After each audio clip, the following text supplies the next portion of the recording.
What's good? What's good, everybody? Welcome back to another episode of the Urban Platform Speaks. Make sure to like and subscribe as you tune into the channel. Check out the content. And with this video, I'm gonna be talking about Floyd Mayweather and his money troubles. Right now, I want to give a different perspective than what everybody else is talking about because now people are saying that Floyd mismanaged his money and that's why he's broke. Right. And to a certain extent, that's true. But there's something that people are leaving out that most people don't even mention, right? Because when you think about money and people who had the opportunity to make the kind of money that Floyd has made, whether they be basketball players, football players, actors, or maybe who else might have that? Actors and actresses, or maybe even people who hit the lottery, right? When people they come into big lump sums or say like they hit a jackpot, 90% or better of those people wind up going broke, right? Even like if you hit a jackpot for $1 billion, it's still around a 90% chance that you're gonna go broke. Athletes, after they finish playing their sport, they say like about 90 to 95% of those guys are broke 5 years after they finish playing. Right. So you mean to tell me that nobody, like none of these guys, these intelligent people, is able to hold on to their wealth? And there's not something systematically wrong or something that's systematically set up for these people to lose their money and potentially that money just, and all their wealth just go away. Not like 90%. Only thing that like the government, like the FBI, like if you get investigated by the FBI, they have like a 97 or 98% success rate. So, and that's not by mistake, right? And so when you see this situation with people losing their money and people going broke 90% of the time, you should also know and realize and come to the conclusion that that's not by mistake. So, and I was listening to Poetic Flacco, and he was talking about the Floyd Mayweather situation, and he was also, he's of the popular belief that it's all Floyd's fault, right?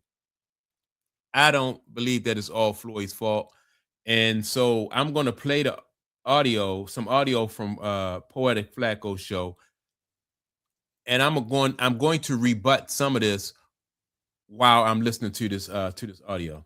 The Floyd Mayweather situation is actually worse than we all thought. In our last video, we discussed how Floyd is having money issues, but we didn't know it was this bad. And we finally know the truth because the guy who Floyd Mayweather is currently suing for robbing him of $100+ million responded, and he provided receipts.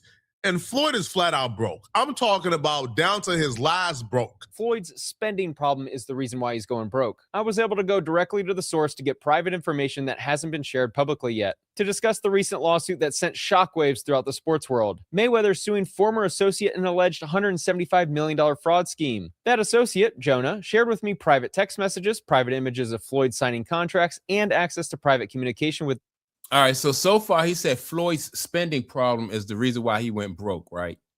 Now, the truth is Floyd's spending problem just sped up the process.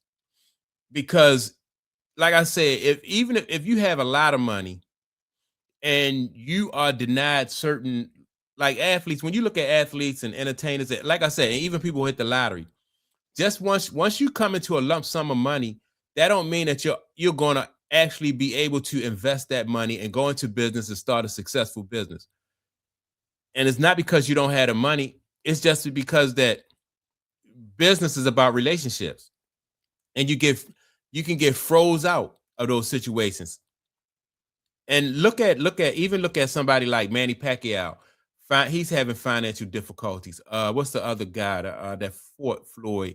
Conor McGregor. Like all of those guys are having financial issues, right? And so Floyd just expedited and speeded up his situation by going out and buying a jet, 100 cars. What else he had? $100 million worth of jewelry. He just sped up the process. But if you're not allowed to do business and be a part of that marketplace, then basically you're just like your funds are just dwindling down. It's like if you take, I don't care how much money you have, if you take money and you set it in a bank and you think that that money is going to grow, those fees like X, and I even heard what was the guy named Kwame Brown says the same thing.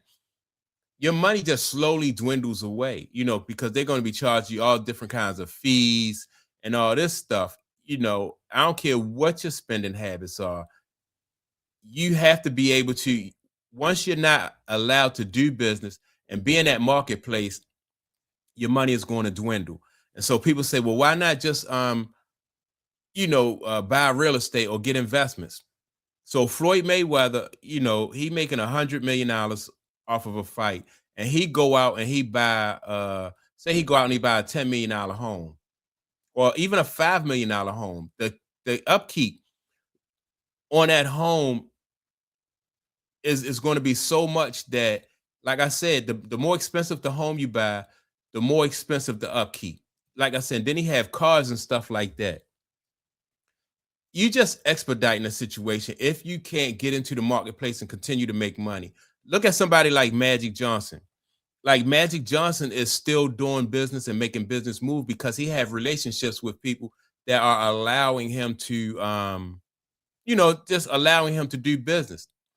People come along with Floyd Mayweather and they say, well, all right, Floyd, you have the money and you have the fame, so you could be able to invest.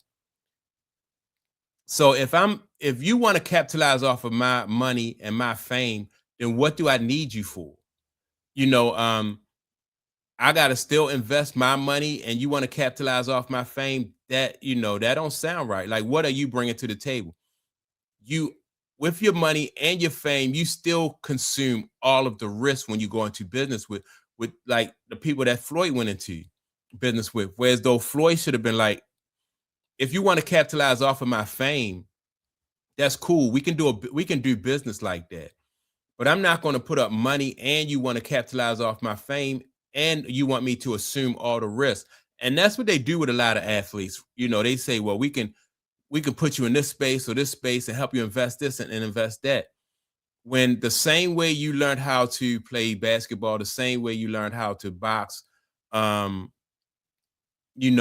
same way you practice your art, if your art is acting or singing or rapping, or you have to learn how to invest money. That's number one.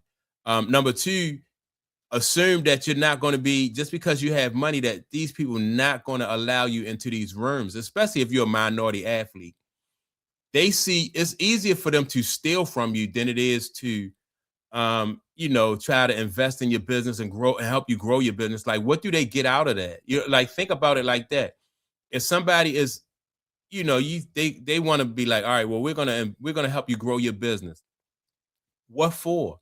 When all they had to do is just slowly but surely just milk the money and steal the money from you. And then on top of that, those people, if they knew how to invest and how to make people rich, they will already be rich. So they wouldn't be doing business with you, right? They will be competing against you. So these people, like I said, Floyd, once you go out and you buy a $10 million home or a multi-million dollar home, and you go out and buy cars and stuff like that, you just and you start to live a certain lifestyle, you put yourself in a bracket where, as though if you did start your own independent business, most likely that business, it will be years and years before business would be able to make enough money for you to be able to maintain that lifestyle that you become accustomed to. So for somebody like Floyd, I would say that he should have started like a small business or something like that, lived a modest life. And people will be like, oh, well, it's crazy for him to have $100 million and still live a modest life, live like a middle-class lifestyle. Because once he finished boxing, he'd have been able to have a successful business, whereas though that business would be able to provide for his living. You don't need a $10 million home or a home with 17 or 17 bathrooms and 30 bedrooms. Like, what do you need that kind of stuff for? It's just maintenance. It's just upkeep. It's not even, it's more of a liability. And so I think people should look at it like that. and keep that, or at least keep that in mind, because 90% of the actors and athletes and entertainers and stuff like that wind up going broke. People even talking about Jay-Z might be broken, and Kanye, Kanye is having financial difficulties. And how do you know? Like, Kanye said something that offended a certain segment of of the community, a certain community, and they said that they didn't want to do business with him. Like, they told him that he needed to take his money out of their bank. So if they can affect your business like that, and they can affect your bottom line like that, as soon as Kanye pissed that community off, they said, first he was a billionaire, now all of a sudden he's not a billionaire.